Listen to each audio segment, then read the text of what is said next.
Alright guys, okay, and today I'll be making loafy fluffy bread. You can call it brahochi if you want to, okay, alright? So come with me while I'm introducing to you the recipe for this fluffy loafy bread or brahochi. Alright, just come with me anyway, and I'll be introducing to the you recipe. But first, I'll be doing the polished dough and watch how it's been done. 4 spoonfuls of sugar, a teaspoonful of salt, and 250 ml of milk. Now, 75 grams of butter,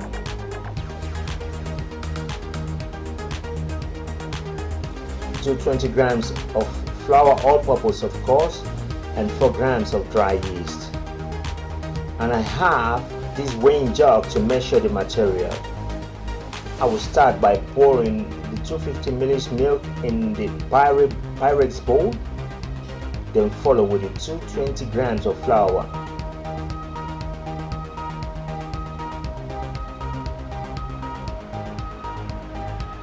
And the yeast.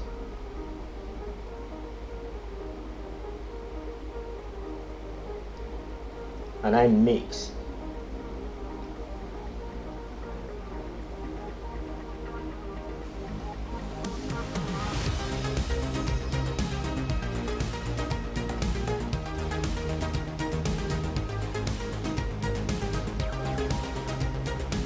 Now I add the sugar,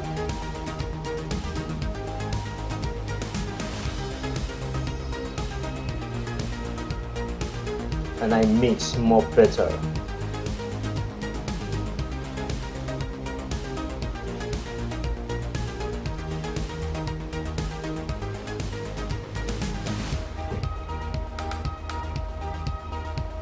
Then the butter. I am using 25 grams of it for this polished dough, while 50 grams will be used for the main dough. Now I mix thoroughly.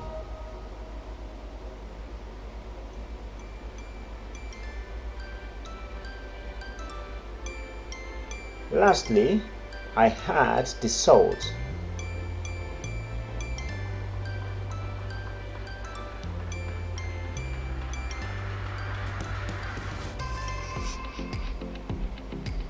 And I mix.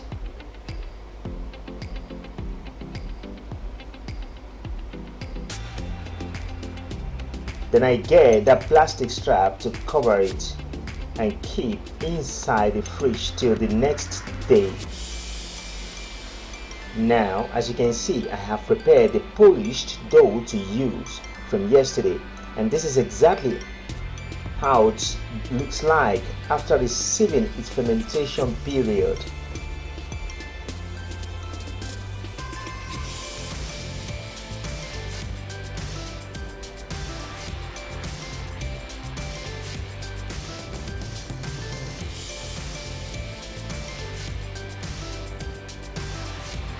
Oh wow, we've got a watcher around here.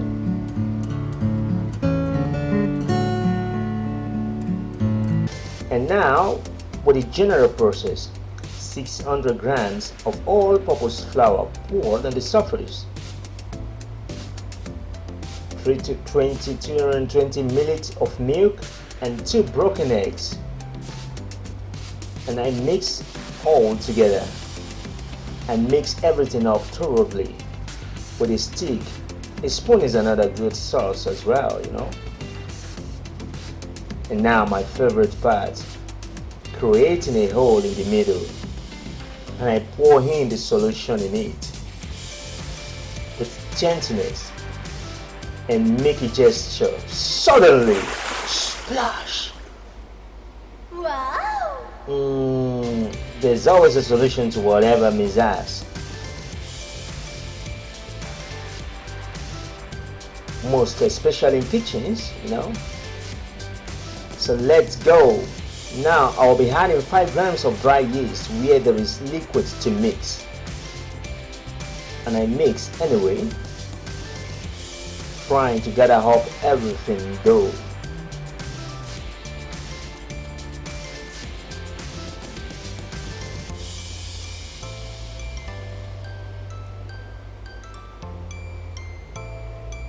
Well, I still managed to gather everything and create another hole.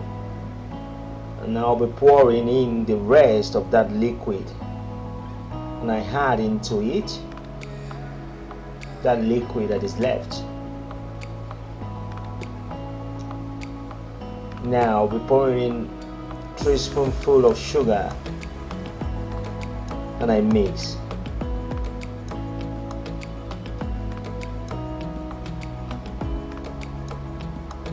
And now the salt, just in the outskirts of it, and I mix.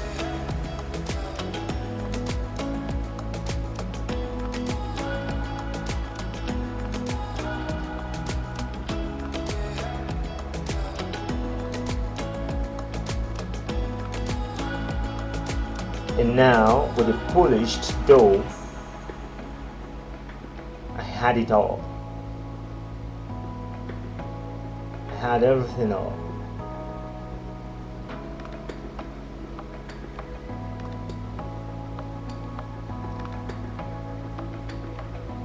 And next is the 50 grams of butter that is left earlier.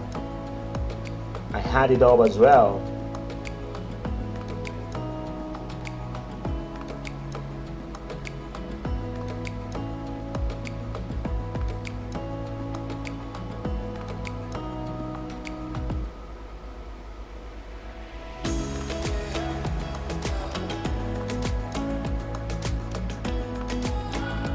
And now I have my hands ready for the job to be done.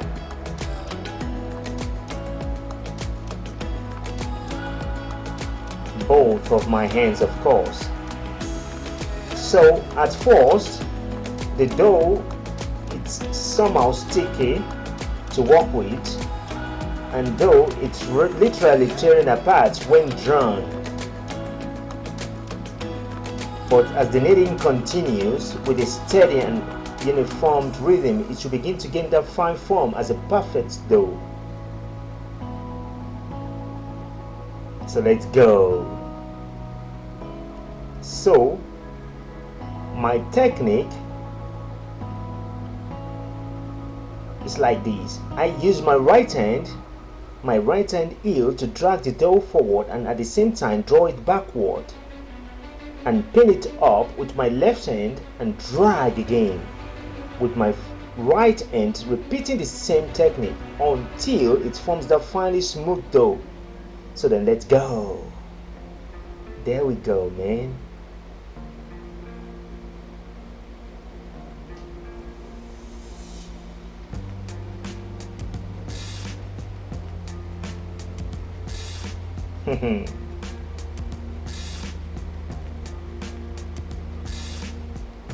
Working the dough to be ready for proving takes me up to 20 to 25 minutes, depending on each abilities. As you can see from these stripes, this is telling me that the dough is getting informed. So let me give my dough a round shape now when it's done. Alright, so let me give it a round shape. A round shape. And I'll put it in that resistance strain test. See it? That finely strained test that is not tearing easily. As I stretch it, you can see that by stretching it, it's not tearing it easily like beginning at first. This is telling me that the dough is ready for it to be proven.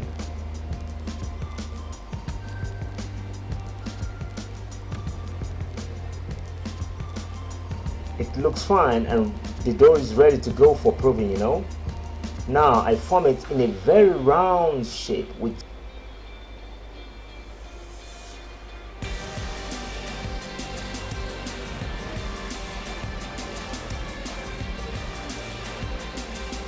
In a bowl, I drop some olive oil to rub around its depth with a brush.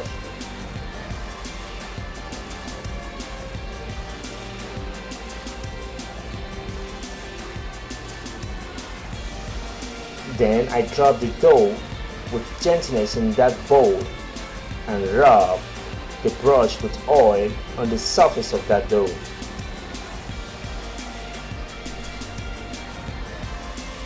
Then I cover it with the plastic strap and I make it rest in a warm zone for 1.5 hours to 2 hours.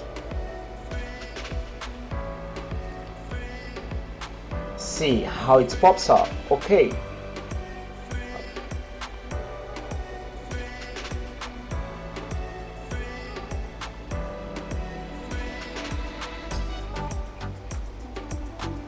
And now I'll be putting it on the surface and deflate the air in it,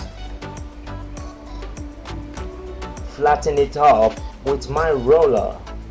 I'll be using my roller. First I use my hands. Now I'll be using my roller to flatten it up.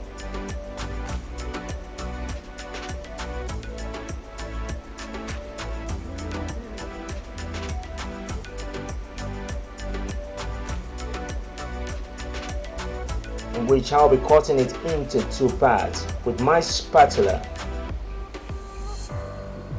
Okay, the first part I'm working with now.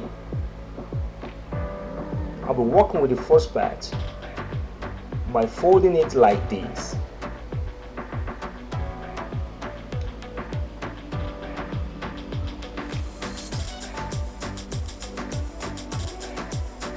Flatten it up again and in a ballish form. I'll fold it again. And this is to make sure, firstly, that the air in the dough is distributed evenly and the layer are even too.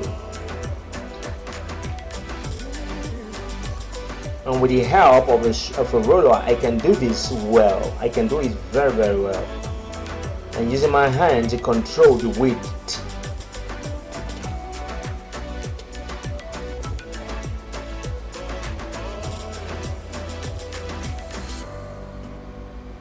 By making sure the widths are evenly, I begin to fold it up like this, using the heel of my hand to close the edges.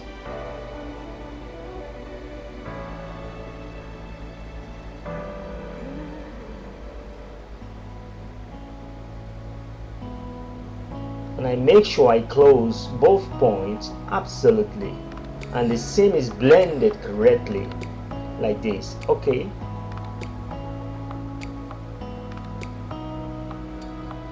Okay, with the bottom mold, with the baking mold, I have cut a baking paper or an ecological paper in its size. But first, I sprinkle it with water so it doesn't stick to the mold without problem. Check it out. Then I place the dough inside of it. And now, with the other dough, I begin by giving it a round shape.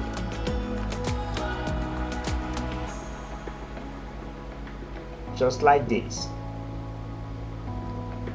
with gentleness.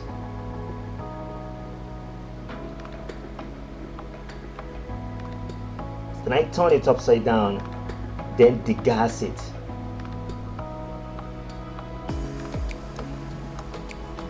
And flatten it up first with my hand.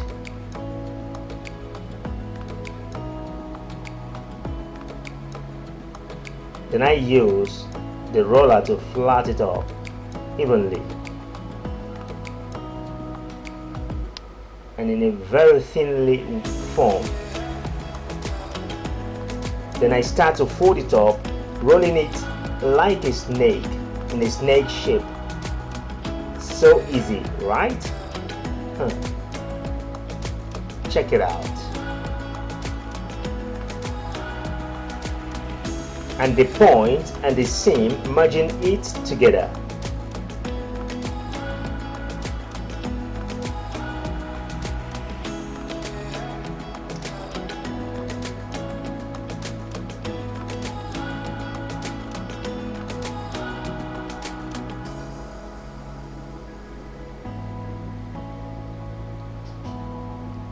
Then I sprinkle the paper with some water. And I place the paper in the base of the mold.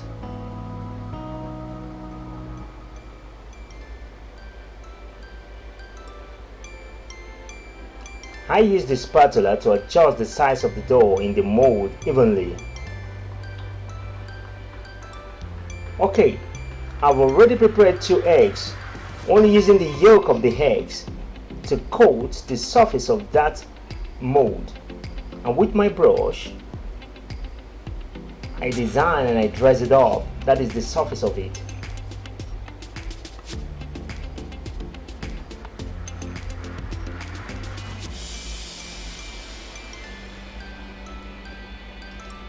Then another paper cut in the size of the mold, rub with oil and cover up the mold with it before I top it with my tea towel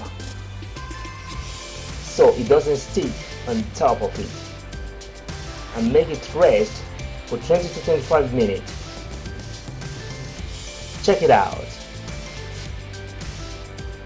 After 20 to 25 minutes, more or less. Alright, so I adjust the parts that fitted with the yolk, and using a sharp knife I will cut the top of the mold with a ZZ form. A razor is another option too. Okay, as I've said, I will be making 4 loaves, and 4 stew are with yolk coated, and this is the buttered outskirt. So the process is all the same except the coating method. In this case I am using butter, melted butter of course.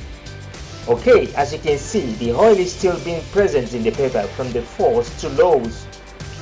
So I will cover the butter coated loaf with it and make it rest for 20 to 25 minutes. Oh yeah, check it out.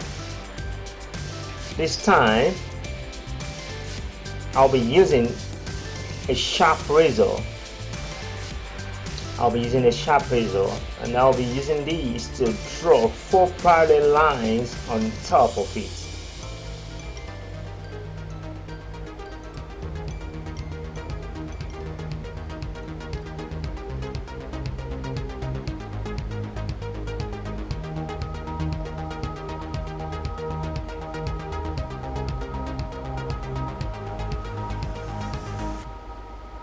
And with the oven preheated for about 15 minutes before, I will get the mold into it. And see this water that's hot is to create a vapor to help the continuing of the dough's soft fermenting while it's being cooked. And I have this tray to cover my dough on top so that it won't burn unnecessarily on top. And check it out. So 20 minutes later, I come back to take away the water, remove that tray on top, and place the mold on the beneath so it can be cooked from the base too. It can be cooked from the base, yes. Another 15 minutes and it's done. The buttered coated. And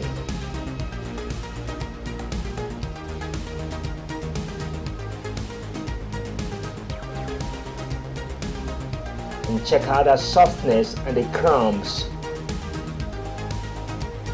Beautiful, isn't it?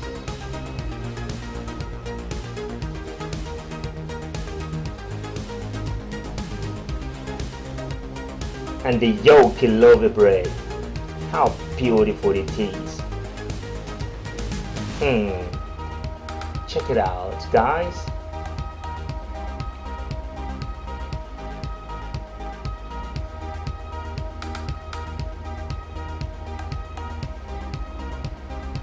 It's awesome, isn't it? Okay, thanks for being there one more time. Bye.